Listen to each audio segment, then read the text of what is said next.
এই অবস্থা তা আমাদের আর সেবাদের দরকার কি? পুলিশের কোনো রং আছে? পুলিশের বেআইনি কোনো কাজ করছে? এর জনগণ দেখছে।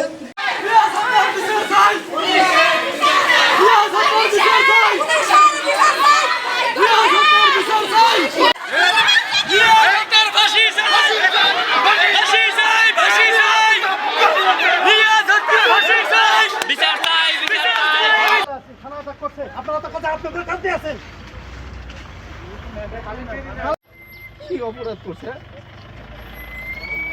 পুলিশের কর্মস্থলে আমরা নিরাপদ না, আমরা কি অপরাধ করছি? 5 তারিখ হতে থানা অ্যাটাক করতে পারে না।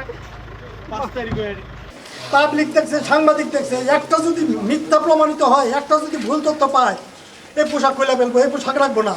এই দেখেন কীভাবে একটা থানায় ঢুকে ডিউটি অফিসার এইভাবে কেউ নির্যাতন করে, এইভাবে কেউ নির্যাতন করে। আমি সবাই থেকে কার কাছে বলবো? অফিসারের বের হলে তো ভিতরে ঢুকে শুনেন, ভিতরে আমাদের ঢুকে পরিকল্পনা অংশ।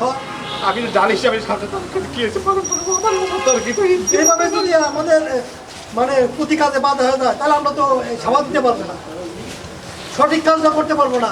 আজকে মাদক ব্যবসায়ী, চোর, তাদের জন্য আজকে আমাদের দেশের এই অবস্থা। দেখেন দেখেন কোথায় যাবো আমরা?